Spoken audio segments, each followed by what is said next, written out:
video, I'm going to be showing you how we can create the bottom housing for our trample, or not for a trample toy, too caught up on that one, for the shuttle pin. So I'm going to go ahead and put in here bottom housing. And what we're going to do is we're going to create not only the plastic, but also that rubber piece. I'm going to have two different options for you all in there as well. So do take note. What I'm also going to be doing, so I'm going to go to this front plane. I'm also going to be using the actual shuttle pin itself and also a dial caliper to get all the readings that we need. And so we're going to go ahead and get that. I'm going to also actually get the web camera going here too, so that you guys can see how I'm actually getting all these. Hello everybody. Looking a little brutal. I just got off the motorcycle this morning. But anyways, so we've got our actual piece here. What I'm going to first start off by doing is actually getting the overall height of this piece. And so we're going to go ahead and use the dial caliper to measure that. Remember, whenever we have the dial caliper, we can lock in our measurements by doing this. So I'm going to go ahead and do that. Now what I'm seeing here is that we are at 1.726 for the overall height. So I'm going to go ahead and take this line. I'm going to place it right there. I'm going to type in 1.726 inches. And so now we've got that. Now what I'm going to go ahead and do is I'm going to get the radius of that top piece, or I'm going to get the diameter and then divide that by 2 so that we can create this line here. So I'm going to go ahead and get this guy just like this. We're going to get this measurement. Now what I ended up getting here, whenever I lock this in, is 0.58, 0.583. So 0.583, remember that is the diameter, so we're going to go ahead and divide that by 2 here. And so that'll give us the radius. And then so now what we can end up doing is we can also end up creating this little part here that is for the threading. So we're going to go ahead and I'm going to actually take this little plastic piece off of here too, because we will need that to come off as well. So we'll go ahead and just pull that guy. Perfect. And so now what I'm noticing is on here, as you look at this, it looks like right about here, it starts to actually taper off, right? So I'm going to go to that point where it begins, just right before it begins to taper off, so that it's not straight anymore. So what I just ended up getting there is 0.36 exactly.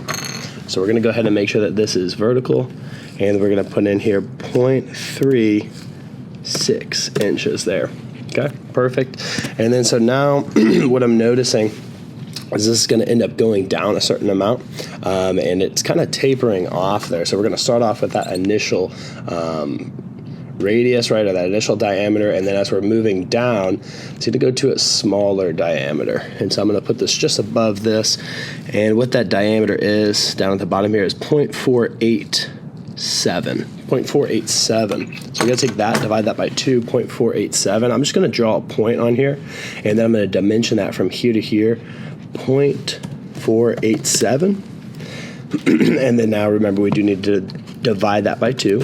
So we got that divided by 2, perfect. And so that's the line that ends up going to. Now the one thing that we do need though is we need to know how far down that is, or how far up from the top that is. So we could end up using the good old depth here. I'm going to kind of line this up. So what I ended up getting there is that occurs 1.175 inches down from the top. So I'm going to press D on the keyboard. I'm going to dimension from up here, 1.175 inches, just like that. Perfect. Now we've got that. Now the other thing that we need to do is at that point that we created right here, there's also that little outjut, right? And that's to stop the rubber grip from going any further. And so what I'm going to do is I'm going to put these forceps on there, and then we're going to get that dimension of that diameter. And so now we've got it where that is 0.504. So 0.504 divided by 2. So what we could do is just use the point tool again, make sure that this is horizontal here.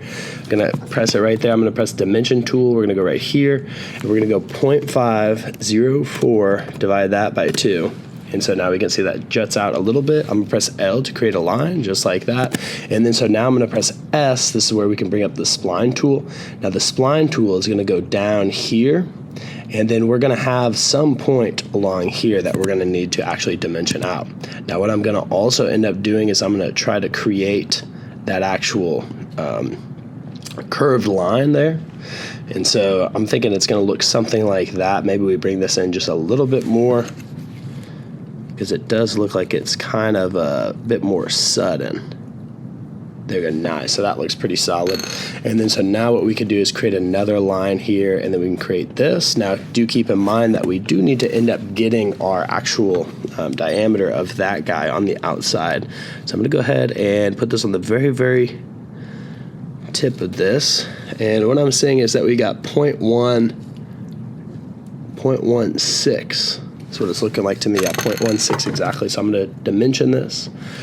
0.16. Now we do need to divide that by 2. So now we've got that.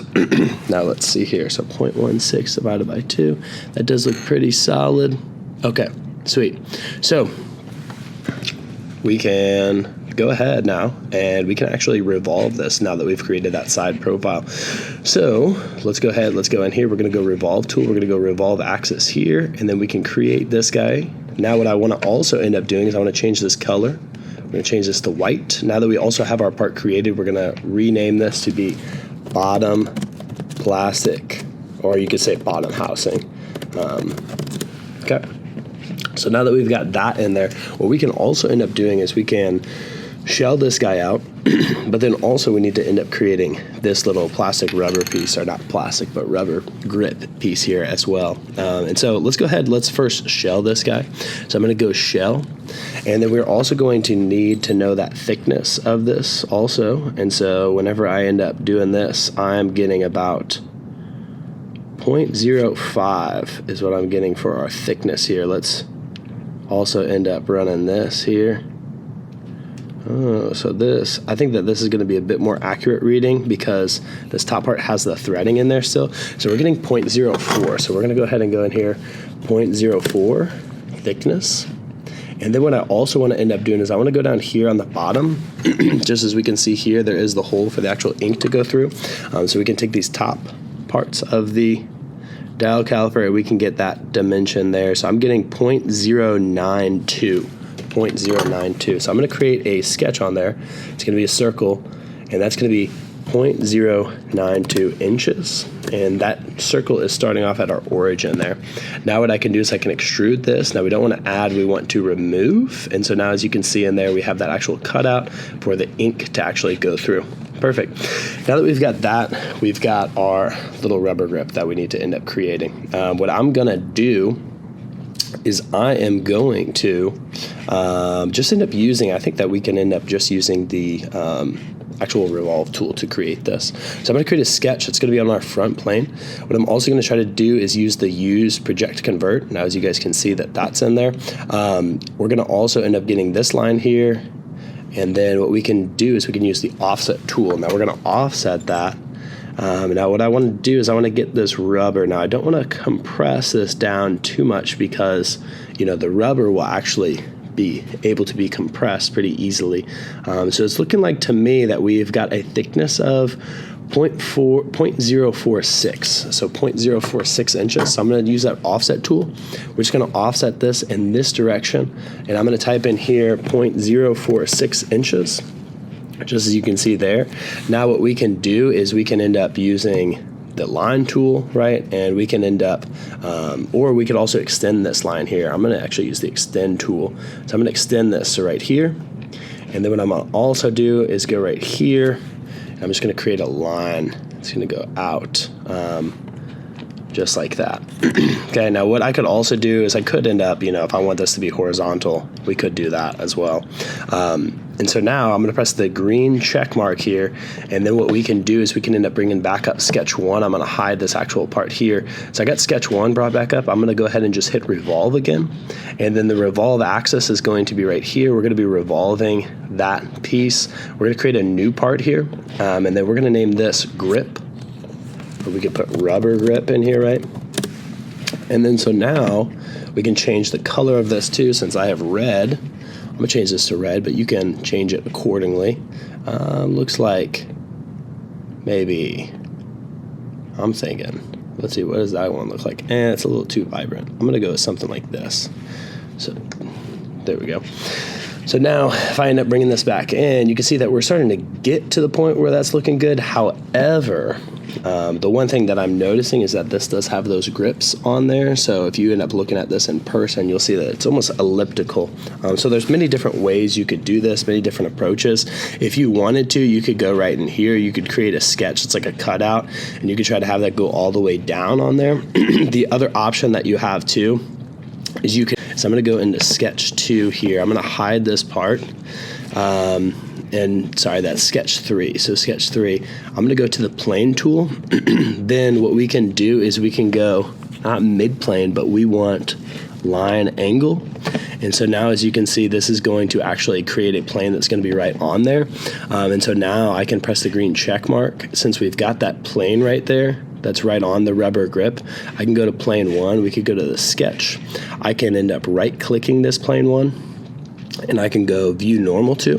What I can now do is I could create an ellipse that's going to have a center point right here on this midpoint, and then we can actually get some dimensions on here. So like for instance, the width of this guy is looking like it is about 0.697. And so we could click there.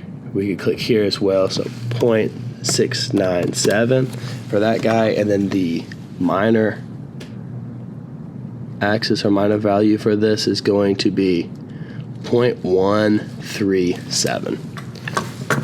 0.137 inches. So just like that. Now what we can end up doing is we can end up using the extrude tool. Now I don't want to extrude, I don't want to create a new part, I want to actually remove, and so we don't want to go in that direction, we want to just go 0.02. So we'll just go a little bit of a ways in here, removing that. So if I press the green check mark, now you can see that we actually removed that there. What we can also end up using is the circular pattern tool, and what we're going to do, instead of a part pattern, we're going to do a feature pattern. Now the featured pattern, or the feature that we want to pattern, is going to be extrude 2. The axis of the pattern, if I end up going back in here, I can bring back up sketch 1. So that's our axis right there. Now if you go in here, you can count all these, but we do have 1, 2, 3, 4, 5, 6, 7. So you have 7 of those. So we're going to do 7 instances there. We're going to click reapply features. Usually you have to end up clicking that. And so now, as you can see, we actually have all those ellipses on there. If you also wanted to get this closer to the actual design, you could try to mess around with a fillet. You could try to go on that edge, or you could also try a chamfer as well to kind of get it a little bit closer to the actual real life design. We do need to add in the pitch. So we got to add in the threading there. So let's go ahead and do that before we end this. So thread creator, that's how we're going to be able to create the actual threads for this. If you don't have thread creator yet, all you do is just click add custom features. You can search in public, and you can type in here thread creator. Now this is going to be a feature script. What a feature script is it's custom code that somebody's created that Onshape can end up using. So it's like a custom tool. What you want to look for is something that is .fs. And so if you go in here, you might even, we don't want to go internal thread creator, external, but we can go down here. We can click on this guy, for instance, and there it is. So thread creator, as you can see, it's TH. It's what it'll say there. It's that little block. But after you click on that, that's going to actually add it. So that then if you go here, you can end up using thread creator there. So now what this is going to end up doing is it's going to add threading in. Now, as you can see, this is not what we want, right? This almost looks like a little spring here. That's just because our pitch value is too big. So if I end up looking at this using the dial caliper, I can actually get a measurement here for our threading. And so if I go in here, I could get the measurement of 1, 2, 3, 4 different threads. And if I take the average of that distance divided by, or if I take that number divided by 4, it'll give me the average pitch, which is, remember, pitch is just the spacing between threads. So I end up with a value of 0.243. So 0.243, so we're going to bring out the calculator. 0.243. Now, how many threads did I just measure? 1. So that was, let's see here, 1, 2, 3, 4. So we can take this, divide it by 4. We end up with a thread pitch of about 0.061 inches. So I'm going to go ahead and put that in here, 0.061 inches. And so now, as you can see, we end up retaining that actual inner part here with that. So if I press the green check mark, now we've actually created our bottom piece there of the shuttle pin. So there you have it. So hope that video was helpful. If you have any questions, concerns, please drop them in the comments. Don't forget, as always, like and subscribe. Catch y'all in the next video. Hope that was helpful. Happy Onshape modeling. Bye-bye.